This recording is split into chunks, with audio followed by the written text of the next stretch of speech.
음, 여러분,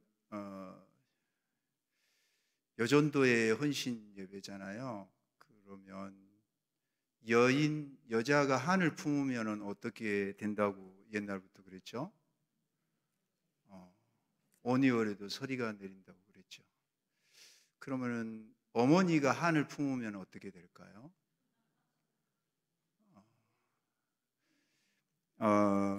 여러분들 이 눕기서에 대한 내용을 뭐 다 알고 계시니까 제가 여기에 또 이렇게 부연해서 설명하는 것이 여러분에게 따분할 수도 있어서 저도 어머니의 얘기를 좀 하면 좋지 않을까 그래 생각이 들어서 어, 여러분들에게 얘기를 한 겁니다. 저희 어머니는 한을 품고 돌아가셨어요.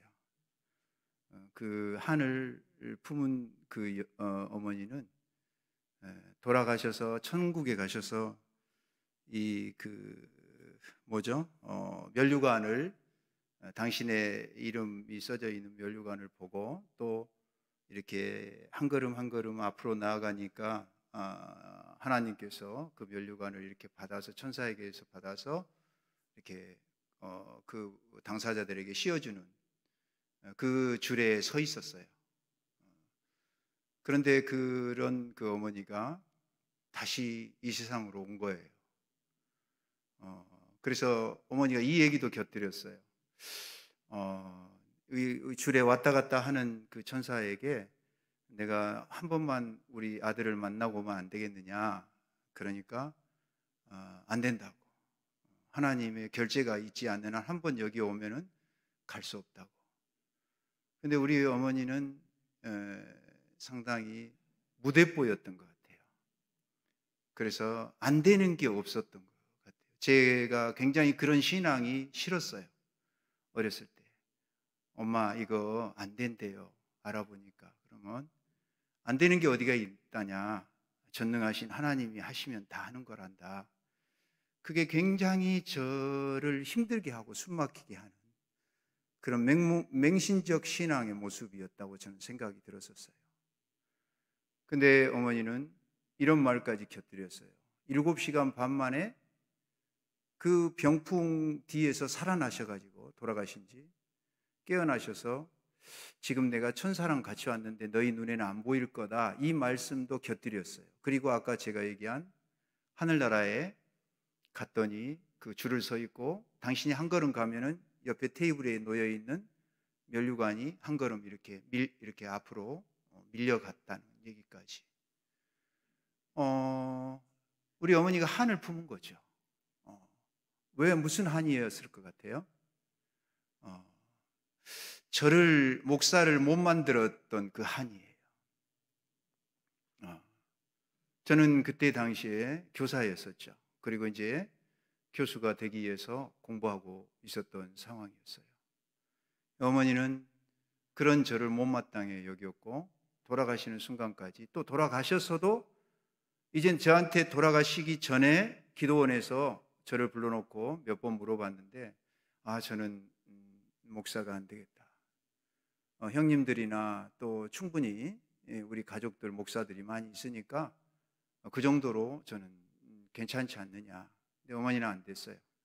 그도 그럴 것이 어머니께서 저를 태중에 가지시고 교회를 세우셨는데 그때 저를 느끼신 거예요. 그래서 저를 태중 소원을 하셨던 거죠. 그리고 하나님의 증표를 2가지를 받고 그렇게 저를 키우셨어요. 어떻게 컸는지 뭐 여러분들이 별로 관심 가질 것도 없지만은 저는 제사장처럼 컸어요. 참외가 익었다 그러면은 첫 번째 익은 것은 제가 먹어야 해요. 그리고 상이 여러 개가 차려지잖아요. 우리가 7남매였고 좀 비교적 부유했는데 아버지하고 저하고는 겸상이었어요. 그리고 뭐든지 너는 제사장이 될 사람이니까 뭐 남의 밭에 가서 오이 하나를라도 따먹으면 안 되는 그렇게 컸어요. 그래도 비교적 제가 착한 아이라서 잘 말을 들었죠. 그런데 뭔가 이제 알게 되고 내가 내 삶에 대한 미래의 결정을 해야 되는 그런 시기에 저는 신학을 공부하는 게 싫었어요. 그래서 어, 사범대학으로 갔고 그리고 교사가 되었던 것이죠.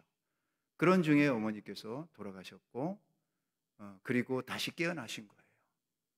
저한테 제가 어머니 돌아가신 것은 가슴이 아팠지만은 제가 목사가 되겠다는 말을 어머니께 안 했던 것은 천만다행이라고 생각하고 있을 즈음에 어머니가 다시 살아나 버린 거예요. 저는 기쁘기도 하고 그 얘기를 들어서 신기하기도 했지만은 굉장히 부담스러웠죠. 살아 돌아온 이유가 저에게 목사가 되라고 하기 위해서 그 먼 천국에서 한번 가셨으면 됐지 다시 오셔서 저에게 그 얘기를 하려고 오신 거란 말이죠.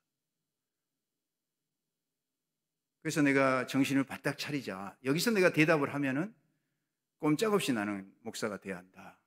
그러니 안 한다고 고개를 저었어요. 그러면서 계속 저는 천국에 관심이 있어서 엄마 거기에 면류관에 별이나 무슨 보석이 달렸어? 그리고 그런 거 또 얼마나 많이 달렸어? 뭐 네가 그걸 어찌 아냐? 뭐 어떻게 된 거야? 뭐 그다음에 뭐 천사들은 몇 명이나 있고 하나님은 어떻게 앉아 계셔? 뭐 이렇게 네. 지금 시간이 없다. 천사가 빨리 가자고 그런다. 이게 안 되는데 하나님이 결제를 안 한 것 같아요. 근데 어머니는 그 무대뽀적인 신앙으로 그런 어떤 자세로 그 천사를 대동하고 우리 집에 다시 오신 거죠. 그래서 결국은 제 대답을 못 받고 가셔야 되는 상황에까지 왔어요. 그리고는 저한테 말이 안 되니까 미안하다 하고 고개를 이렇게 돌리는데 이렇게 그 눈이 푹 이렇게 움푹 패여서 많이 쇠하셔서 가셨으니까 그 움푹 패인 눈에 눈물이 어느덧 고여 있었더라고요. 그리고는 미안하다. 그러니까 목사가 되도록 하기 위해서 너는 교수가 되고 싶은 건데 목사가 되도록 해서 미안하다고 고개를 돌리는데 눈물이 거기 고여 있는 것이 이렇게 축 이렇게 그냥 흐르는 게 아니라 푹 이렇게 떨어지는 것처럼 그 모습에 제가 순간적으로 정신을 잃었어요. 엄마 할게. 그랬어요. 제가 전라남도 사람이라서 엄마 목사 할게. 그러니까 응? 하고 고개를 저에게 돌리시면서 마지막 당신이 기도해 놓은 것을 얘기하시고 당신 떠난 뒤에 그런 일이 있을 거다 그러면서 부탁을 하시고 이제 가셨어요. 제가 목사가 됐어요. 여러분 잘한 건가요? 아니면 뭐 어떻게 된 건가요? 저는 지금도 이 군산이 참 낯설고 목사라는 게 아까 목사님께도 제가 그랬지만 어디 뭐 교사 세미나 같은 거 하면은 제가 잘 할 수 있는데 이게 설교 이런 거 할 때 어떻게 하는 아까까지 계속 이거 눕기서에 설명을 해야 될까? 아니면 엄마 얘기를 할까?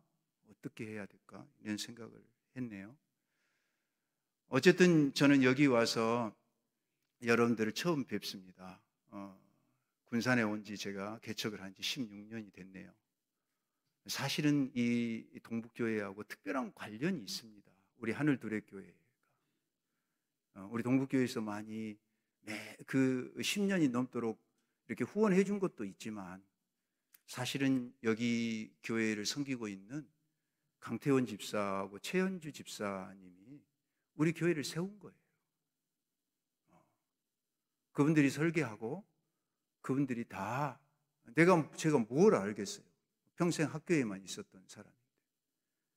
그래서 세웠어요. 저는 지금 우리 교회 주보에는 맨 위에가 강태원 집사를 위해서 기도해야 한다 써져 있어요. 우리 교인들 그렇게 기도해요. 그분이 이렇게 세웠어요. 우리 교회 어디 있는지 아세요? 잘 모르시군요. 해나지오 아파트 앞에 보면은 여러분 군산 음파 가는데 길목에 보면 거의 4층 건물로 있어요. 정말 기적처럼 지어졌어요. 우리 교인들, 제가 11명, 우리 식구까지 포함해서 11명, 그 기공 예배를 거기 남해 밭에서 포장 깔아놓고 드렸던 곳이에요. 근데 지금 한 300평 좀 못 되는 4층 건물로 지어서 어쨌든 버겁지만 해가고 있습니다. 여러분의 은혜입니다. 여러분의 사랑이고, 어찌됐든 어머니는 그런 분이셨다 하는 거죠. 그럼 왜 제가 우리 어머니를 자랑하려고 하는 거냐? 어머니의 신앙을, 제가 그렇게도 싫어했던 어머니의 그런 맹목적인 그 맹신적 신앙의 모습이 부담스러웠고 남이 알까봐 좀 창피했고, 그런 제가 지금은 우리 어머니 흉내를 내면서 살아가고 있어요. 1년 365일 특별한 때만 빼놓고, 제가 몸이 아프다든지 그럴 때만 빼놓고 저는 제단에서 잡니다. 요 밑에서. 모든 게 우리 어머니 흉내를 내고 살아가고 있어요. 어떻게 되었는지, 지금도 저는 어떻게 지금 살아왔는지, 애들이 어떻게 컸는지 또 잘 모를 정도의, 그렇게 하나님께 집중하지 않으면 안 되는 그런 삶을 살았습니다. 목사가 되고 싶지는 않았습니다. 사실은 의사가 되고 싶었습니다. 몸이 너무 많이 아파서 제가 학교를 3분의 1을 수업을 빼먹고 다녔습니다. 정상적으로 하면 학교가 잘려야 됐습니다. 제가 나중에 교직에 가보니까, 그래서 선생님이 윤철이 너 왔다만 가야 그러더라고요. 학교에 왔다만 가라고. 그러면은 이게 결석 처리가 안 되니까 3분의 1이 안 나오면은 진급이 안 되는구나. 그렇게 몸이 연약했어요. 그래서 저는 의사가 되고 싶었어요. 의사가 돼서 아픈 사람들을 고쳐주고 싶었는데 안 됐어요. 또 교사를 보면, 우리 집에 이렇게 그 초등학교 선생님들 우리 집에 와서 이렇게 살았어요. 위체 아래체가 있는데, 어머니가 교회를 세운 것도 이제 면장 딸이었기 때문에 일제 때 친일파였죠. 그래서 해남 산이면 면장 딸하고 삼사면 면장 아들하고 결혼을 시킨 거예요. 그러니 뭐 넉넉하게 살았던 것 같아요. 어머니가 교회를 세운 거죠. 어쨌든 그런 속에서 이렇게 살았는데, 우리 집에 와서 선생님들이 살고 계시는데, 저 선생님들은 너무 좋겠다. 학생들 가르치니까 나도 선생님 돼야 되겠다. 그 산에 올라와서 맨 기도를 할 때, 하나님 나는 의사가 돼야 되겠다. 의사가 됐다고. 그 선생님들 보면 또 선생님 되고 싶어요. 근데 하나님 목사는 되기 싫어요. 우리 엄마가 목사하라는데. 그렇게 했는데 하나님은 결국 제게 다 주셨어요. 그럼 제가 의사냐고요? 의사는 아니지만 하나님이 치유의 능력을 주셔서 한 30년 동안에 많은 사람들을 치유하게 하셨어요. 그리고 대신 우리 아이에게, 우리 딸을 의사로 만드시더라고요. 이게 하나님의 방법인 것 같아요. 어쨌든 어머니는 저에게 이렇게 지금까지 돌아가셨지만 제 곁에 계셔요. 그래서 실제 제가 어디 고향을 간다든지 할 때, 운전을 할 때, 엄마 옆에 잘 계셔? 오늘은 어디 가는데?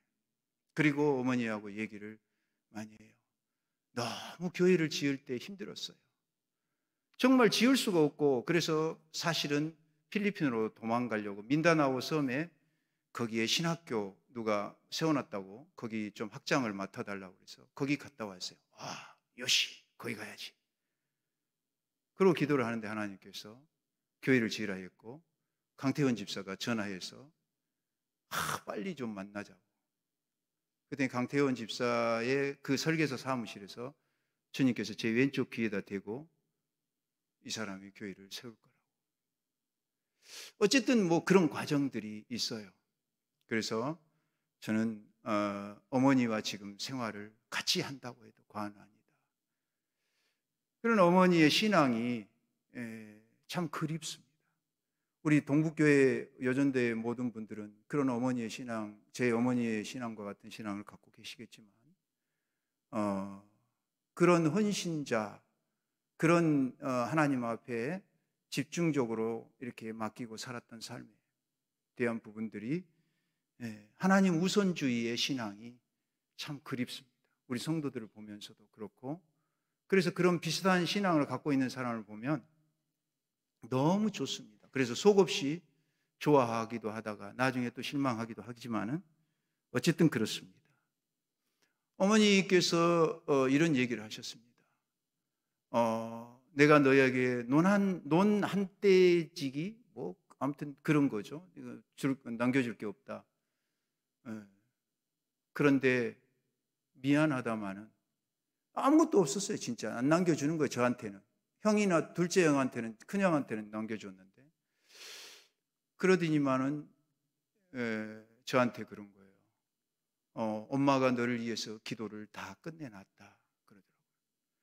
그게 그냥 좀 저를 위로하고, 이제 신학을 하겠다고 하니까 마지막에 가시면서 그 얘기를 하는 것 같으니까 그게 이제 저한테는 위로가 되는 것처럼 이렇게 얘기를 하시려고 하셨던 것 같은데 그게 아니었어요.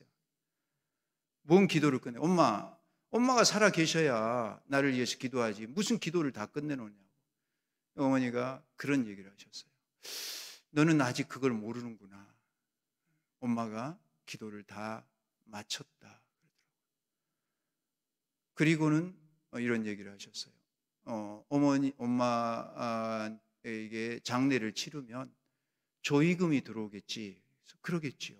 우리가 7남매니까 뭐 교인들, 큰 교회를 맡고 있는 사람들도 있었으니까 꽤 들어오겠다며 마음속으로 생각을 했는데 이런 얘기를 하셨어요. 조의금 들어오면 그거 교회에다 헌금해라. 아니, 그거 엄마 빚이에요. 여러 형제들이 나눠서 또 장례 지내고 가져가서 또 빚을 갚아야죠. 안다. 알지만 헌금해라. 그리고 네 이름으로 해라. 그랬어요. 아니, 7남매인데 왜 내 이름으로 해요, 엄마? 이건 안 되죠. 형들이나 누나들이 원하지 않을걸요? 그랬더니 네가 설득해라. 그랬어요. 그러면서 1200만 원이 들어올 거다. 30년 전에 해남인데요. 저도 좀 별로 안 믿어졌는데 1240만 원이 들어왔는데 사실은 40만 원도 그 안에 포함할 수 없는 돈이긴 하지만은 어쨌든 어머니는 그런 영성을 가진 여자였어요. 그래서 그렇게 또 헌금을 했어요. 그러니까 당신의 장래에 들어오는 것까지 다 헌금을 하고 가신 분이라는 거죠. 근데 저는 아까 제가 교회라든지 제 자녀들이라든지 제 삶에 대한 얘기인데 저는 하나님의 음성을 자주 듣습니다.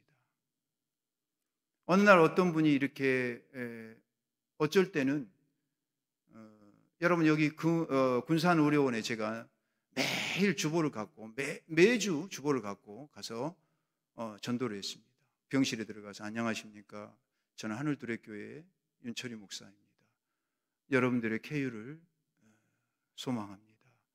그러면서 제가 원하시는 분은 제가 기도해 드리겠습니다 하고 그렇게 전도를 수년 동안 그렇게 했어요. 거기서 한 분을 만났어요. 근데 그분이 5천만 원을 갖고 오셨어요. 그리고 이것을 하나님이 주라고 했다고. 그런 식이에요. 그때는 제가 기도하죠. 하나님, 이게 왜 이게 가능하죠? 왜 이러지요? 저분은 전혀 저를 모르는 분인데 그러면은 뭐라 할까요?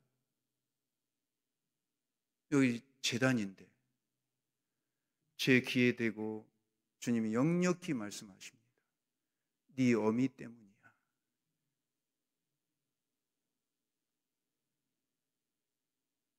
제 자녀들에 대한 문제나 이런 모든 문제들 그때마다 제가 주님께 묻지요. 그러면 네 어미 때문이야. 어머니는 여기 본문에 나오는 나오미와 같은 또 룻과 같은 룻기서의 주인공인 룻 같지만 사실은 룻은 선수고 뒤에 코치 감독은 누구죠? 나오미예요. 교육학적인 관점에서 보면 기가 막힌 티칭 메소드를, 그 교수법을 가지고 그 학생을 그렇게 훈련을 시키고 그 목적을 달성하도록 만들어요. 목표하는 학교가 있으면 그 학교 학과를 반드시 합격할 수 있도록 만든 거예요. 물론 러닝 메소드 있죠. 누시라는 여자가 이렇게 잘 따르고 순종하고 효성이 지극해서 그런 것도 있지만, 근데 어쨌든 제 어머니는 그런 분이셨어요. 절망 속에서 희망을 캐내는, 절망의 밭에서 희망을 캐내는, 절망이라는 게 있을 수 없었던 것 같아요. 제가 어머니가 눈이 해남이 많이 옵니다. 이렇게 그 산골이니까. 근데 그 군용 모포를 쓰고 갈 것은 물론이지만 한 번도 제 기억에는 새벽 기도를 빠진 것을 제가 기억을 못합니다. 심지어는 이런 바보 같은 모습도 있었습니다. 예를 들면 그 볼이나 나락을 이렇게 그 타작에서 널잖아요. 이게 잘 말라야 높은 그 공판을 할 때 가격을 받아요. 1등급, 2등급, 3등 아니면 등 외에 그랬어요. 그 숫자가 많으니까 논에도 널고 또 길에도 널고 저수지 말랐으면 그 마른 그 부분에다 넣는데 갑작스럽게 이렇게 지금처럼 일기예보가 잘 안 맞았던 것 같아요. 그럼 비가 오잖아요. 근데 주일이에요. 예배 시간이 돼요. 필요 없어요. 가자. 엄청난 손실일 것 같아요. 지금 제가 생각해도. 가자. 예배 시간이다. 종 울리지 않냐. 주님을 위해서라면 손해를 어떤 손해고 그것이 손해라는 것조차도 인식도 못하는, 철저하게 지킬 것을 지켜야만 하는, 심지어는 삶과 죽음의 경계선에서도 결코 포기해서는 안 되는 것을 포기하지 않는 그 모습이었다는 것이죠. 저희 아버지는 일찍 돌아가셨습니다. 오늘 제가 이제 점심때 가니까 예배 마치니까 우리 여전대에서 그 케이크를 준비해가지고 목사님 회갑이 된다고, 참 듣기가 좀 그러더라고요.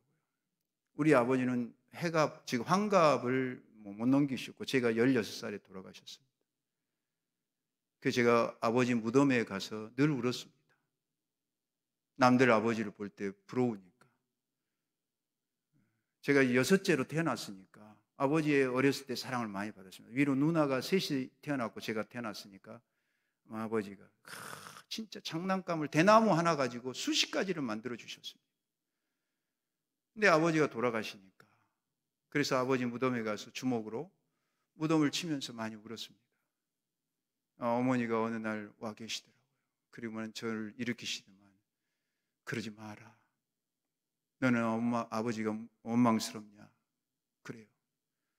나는 너네 아버지가 자랑스러운 분이다. 뭐가 자랑스럽냐고. 자녀들을 낳았으면 책임을 져야지. 효도할 기회를 줘야지. 저렇게 그냥 가시면 되냐고. 전 그때 처음 들었습니다. 너 우리 마을에 왜 같은 날 제삿날이 없는 줄 아냐? 그게 무슨 얘기예요? 그러니까 저 어렸을 때 앞마을이나 뒷마을에 같은 날이나 그 다음 날 제삿날이 많아요. 무슨 얘기인지 아시죠? 인민군들이 같은 날 죽였기 때문에 그래요. 근데 우리 마을에는 같은 날 제삿날이 없어요. 그래서 그것하고 아버지하고 뭔 상관이 있어요? 그때 얘기를 해주시더라고요.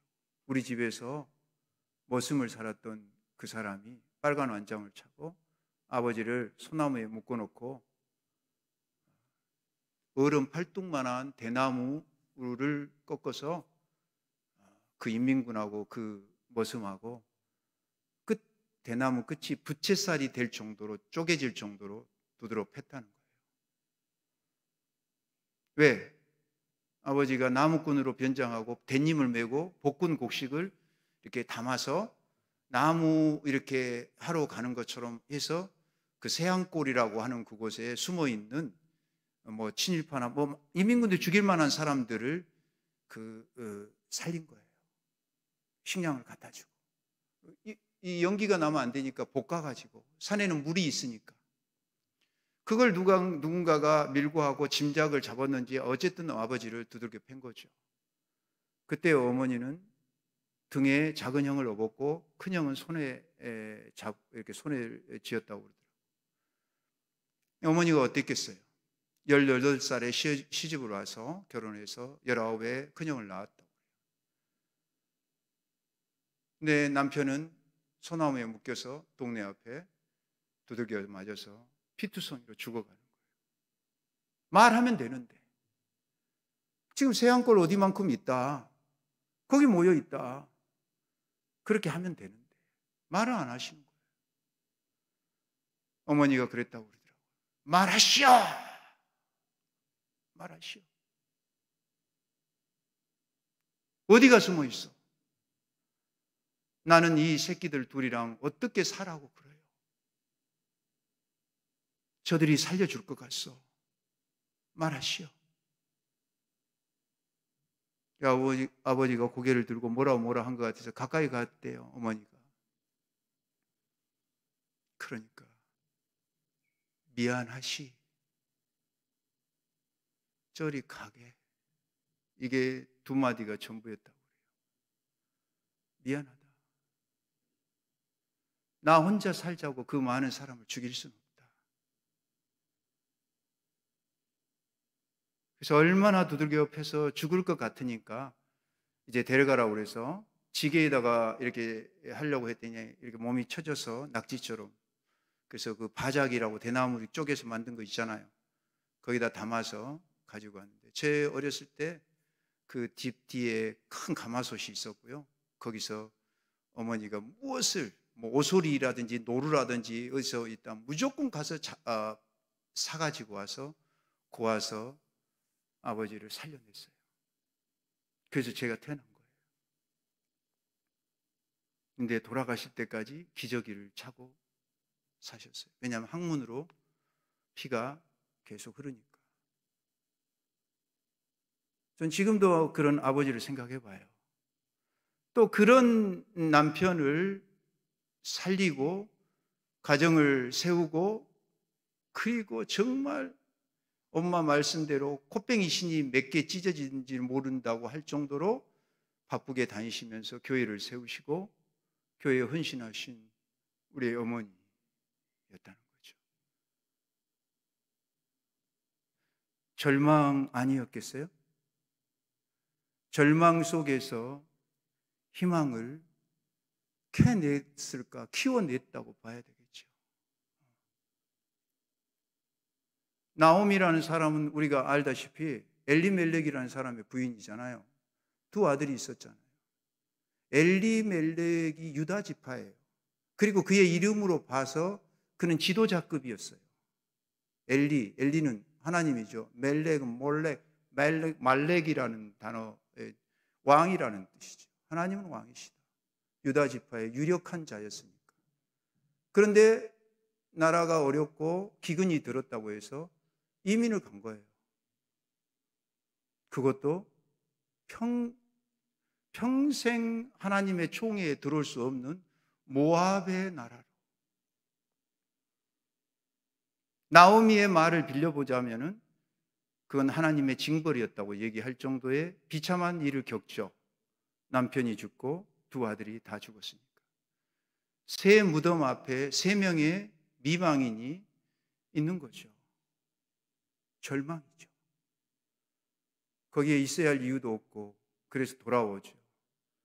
그 나오미, 기쁨, 희락 하고 얘기하니까, 그 뜻을 얘기하니까 나는 나오미가 아니라 말하라, 쓰다, 쓴 고통, 고난, 여호와의 손이 나를 치셨다.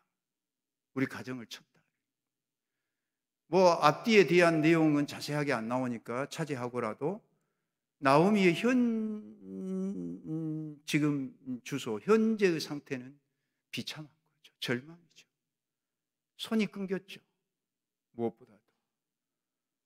남자라고는 어느 누구도 아직 키워야 할 아기도 없는 거죠. 끊었죠. 끊어진 거죠. 그런데 어떻게 결론적으로 우리가 알다시피 오늘 본문에서 나온 것처럼 그러죠. 그 허전하고 절망의 그 속에 희망의 바구니에 그러죠. 트로피가 안겨지죠. 살아있는 트로피. 그리고 생명이죠, 생명. 어떻게 극복했을까? 이 4장 정도로 우리가 얘기하는 것 같지만 4장 안에 여러분 짧은 A4 용지 한 3매 정도, 4매 정도 되는 이 룻기서 안에 40일 정도의 보리벗 사랑 얘기지만은 어마어마한 내용들이 들어있죠. 나오미 시절 같은 그런 때가 있었죠. 우리 여전도의 회원들. 또 뭐 우리 남자 성도님들도 마찬가지고. 나는 그때 어떤 태도를 취했나? 그걸 어떻게 했나?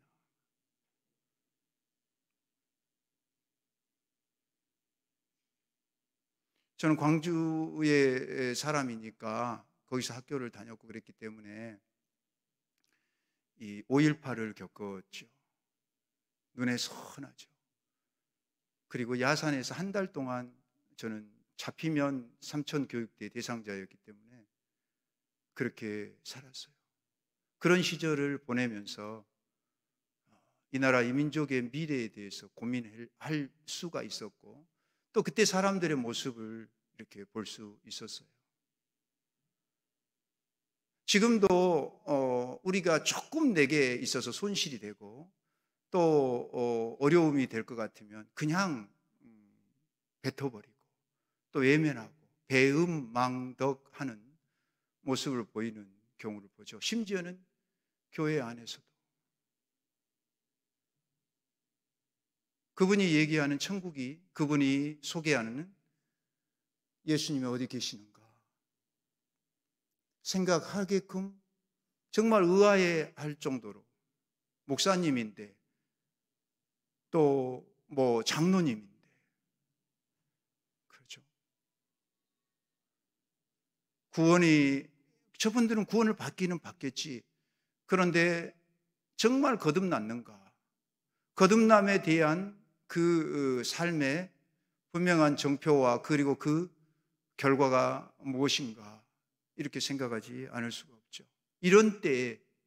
오히려 이런 때에 우리가 어찌 보면은 단순한 것 같고 남들에게 별 볼 일 없는 신앙의 모습인 것 같지만 그렇죠. 이론적으로 아주 능수능란하게 무장되지 않았다 할지라도 야성을 가진 정말 고집스럽게 지킬 것을 지킬 수 있는 그런 신앙인, 남녀를 불문하고 그런 엄마, 그런 아버지가 필요하지 않을까 그런 생각을 해봅니다. 그렇게 되었으면 좋겠다는 생각을 합니다. 우리 교인들한테도 늘 말씀을 드리는 거지만 여러분들에게도 그리고 특히 여전도에 나는 엄마인가? 어떤 엄마인가? 아니 내가 죽고 난 다음에 내 아들은 나를 어떻게 기억을 할까? 내 가르침을 어떻게 그는 활용하며 살아갈까? 그거에 대한 정말 냉정한 판단과 고민을 하지 않으면 안 되는 때가 아닌가. 지금도 내 자녀가 하나님을 섬기는 것을 꺼려하고 또 하나님께 나오지 못한, 즉 출석 교인이 되지 못한 상황에 놓여 있는 어르신들도 계실 겁니다. 나는 자녀에게 무슨 영향을 주었는가? 내가 소개하고 있는 내 삶을 통해서 드러난 예수님은 내 아들에게 어떻게 지금 투영되고 있는가? 여러분 그것보다 더 중요한 거 있습니까?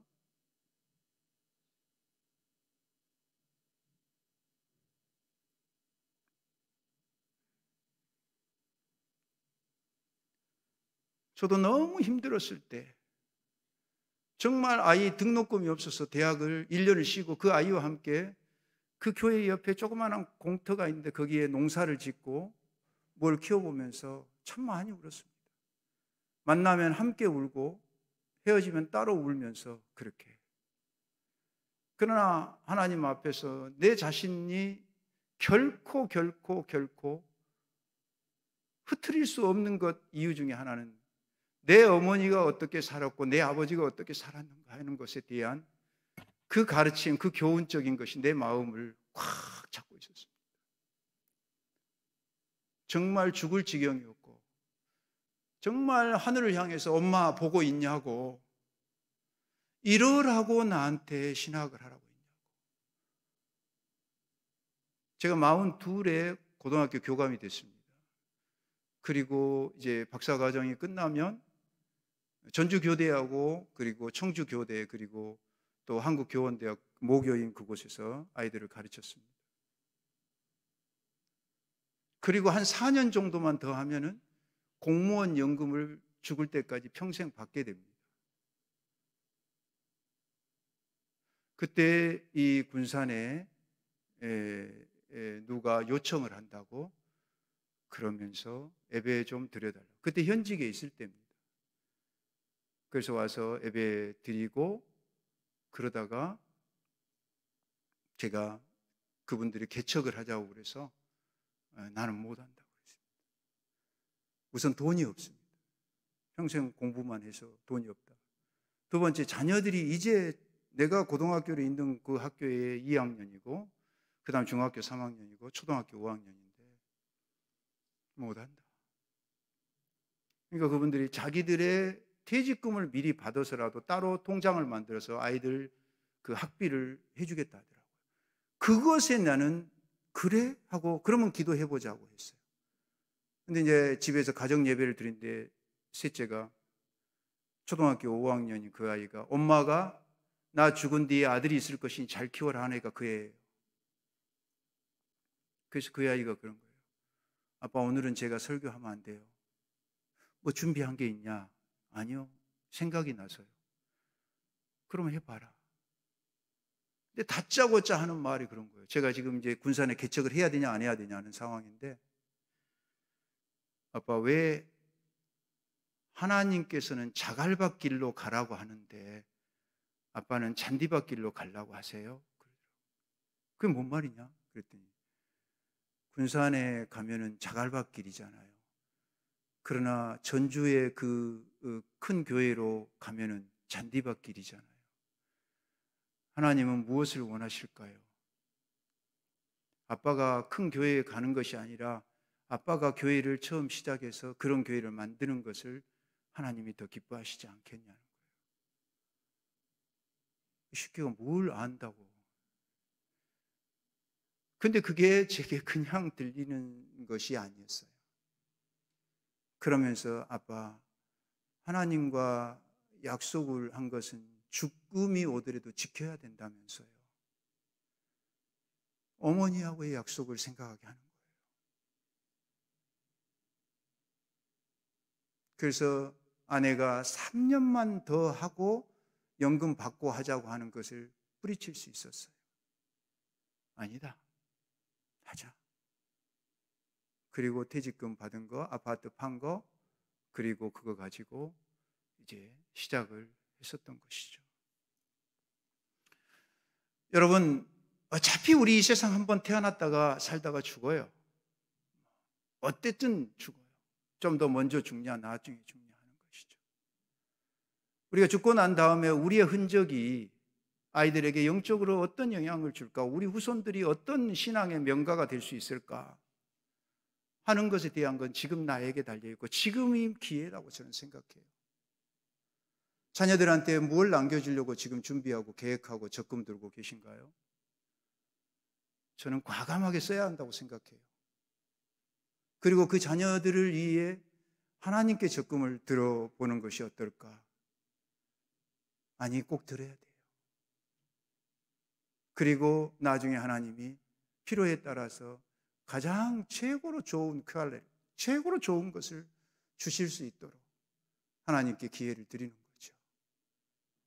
이게 여러분 한 개인 개인의 헌신이고 신앙의 정점이라고 저는 생각합니다. 정말 작은 교회 목사가 와가지고 여러분들한테 너무 이렇게 강한 메시지를 전했는가는 모르겠는데 그냥 있는 그대로 제 마음에 나오는 그대로 전달을 한 겁니다. 저희 어머니도 절망의 그 밭에서 희망의 보석을 캐낸 여인이다. 그 여인이 그래도 최소한 윤철이라는 사람을 하나님의 종다운 양심으로 서며 살게 했다. 견디게 했다. 하는 거죠. 그런 어머니들이 많이 나오셨으면 얼마나 좋을까. 아니, 그런 어머니들이 여러분 모두가 되시기를 바라고, 그런 또 아버지가 자식한테는 우리 아버지처럼 많은 힘겨움을 줬죠. 그러나 그런 아버지 두는 자식 후손들이 얼마나 좋을까. 그리고 먼 날 하늘나라에서 함께 만나 얼마나 행복할까 하는 생각을 해보면서 여러분들에게 있어서의 이 헌신 예배의 결론이 여러분들에게 아름다운 울림으로 새겨지고 또 결단하고 결행하는 그런 여러분들의 헌신이 되시기를 주님의 이름으로 축원합니다. 아멘. 하나님 감사합니다. 오늘 또 우리에게 함께 해주셨습니다. 아버지의 사랑과 은혜 가운데 살고 있습니다. 우리의 생명까지도 우리를 끝까지 용서해 주심에 감사하고, 우리를 죽기까지 사랑해 주심에 감사하며, 우리를 책임지고 인도해 주심에 감사합니다. 무엇이 아까울까 생각해 봅니다.